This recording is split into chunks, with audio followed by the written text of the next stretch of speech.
There are three ways to fight a VA denial, and the one most veterans reach for first is usually the wrong one. I've watched veterans lose a year of their life and thousands of dollars in back pay, not because their claim was weak, but because they picked the wrong appeal lane for the wrong reason. Here's what almost nobody understands about the VA appeals system. These three options are not ranked worst to best. You don't level up through them. There are three different tools for three different problems, and which one is right depends entirely on why you were denied in the first place. I've represented veterans for years, and today I'm going to walk you through all three, show you how to match the lane to your actual denial, and point out the one deadline that quietly protects your money, the one most people blow right past. And this matters more right now than it has in years, because the VA is deciding claims faster than it has in 6 years, which means your window to react is shorter too. First, a little context because it explains why the system looks the way it does. A few years back, the old VA appeals process was a nightmare. One lane, endless waiting, claims that dragged on for years in a single pile. So the law changed. Under what is called the Appeals Modernization Act, the VA replaced that one slow track with 3 separate decision review options, each built for a different situation. The whole point was to let you pick the fastest, most fitting path for your specific problem. But that only works if you know which problem you actually have. So let us go through them one at a time. The first is the supplemental claim. You file this when you have new evidence. And I want to be precise about that word because the VA is too. It has to be new and relevant. New, meaning the VA did not already have it. Relevant, meaning it actually bears on the reason you were denied. So if your denial letter said the stressor was not verified and you now have a buddy statement or a unit record, that's a supplemental claim. If it said no current diagnosis and you have one now, supplemental claim. You submit it on VA Form 20-0995. A reviewer looks at whether that new evidence changes the outcome. And here's a real advantage of this lane. When you file a supplemental claim, the VA's duty to assist kicks back in, which means they can actually help you gather records like a medical opinion or your service documents.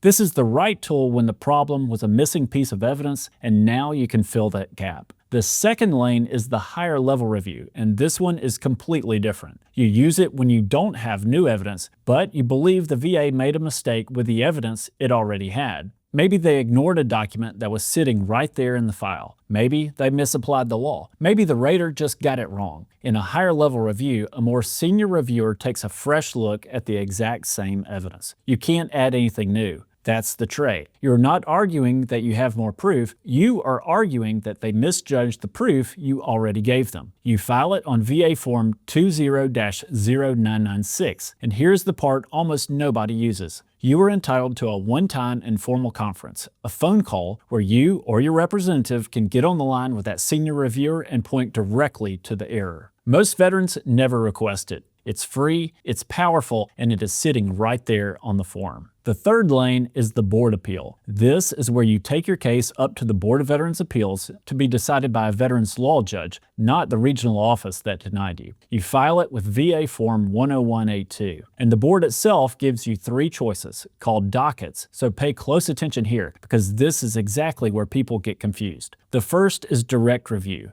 No new evidence, no hearing, the judge just reviews what is already in the file. It's the fastest of the 3. The second is the evidence submission. You want the judge to see new evidence, and you get a window, 90 days after you file, to send it in. The third is a hearing, where you actually get before the judge, tell your story, and can submit evidence as well. It's the most personal, and usually the longest wait. The board lane is the right call for complex legal issues, or when you want a judge, independent of the office that denied you, to decide. So now you have all 3. And here's the thing a search bar will never put together for you. Don't pick your lane by which one sounds strongest or most serious. Pick it by why you were denied. If the problem was missing evidence and you can now supply it, supplemental claim. If the VA had everything it needed and simply got it wrong, higher level review, and use that free conference. If it is a complicated legal question or you want your day in front of a judge, board appeal. The lane follows the reason. When a veteran files a higher level review but the real problem was a missing medical opinion, he loses because you can't add that opinion in this lane. When a veteran demands a board hearing over one missing document he could have simply submitted, he waits a year for something a supplemental claim could have fixed in a few months. The lane is not about how angry you are. It is about what your denial actually needs.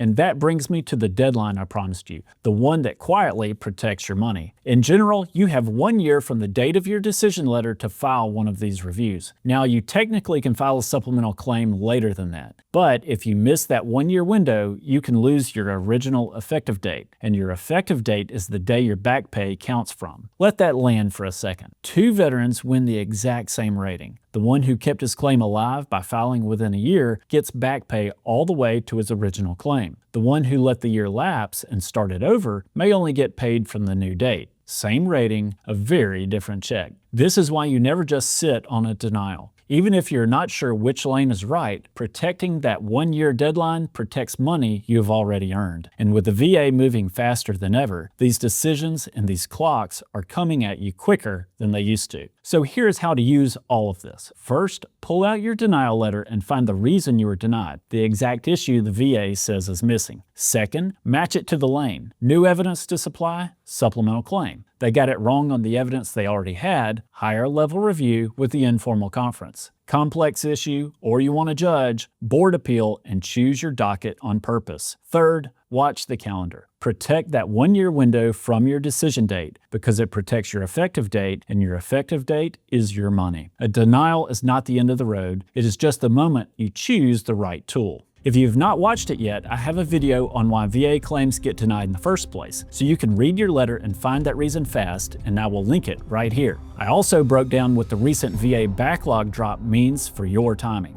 And if you are staring at a denial and not sure which lane is right, talk to a VA accredited attorney or representative before your year runs out. I'm Travis Studdard, and I help veterans get the benefits they earned.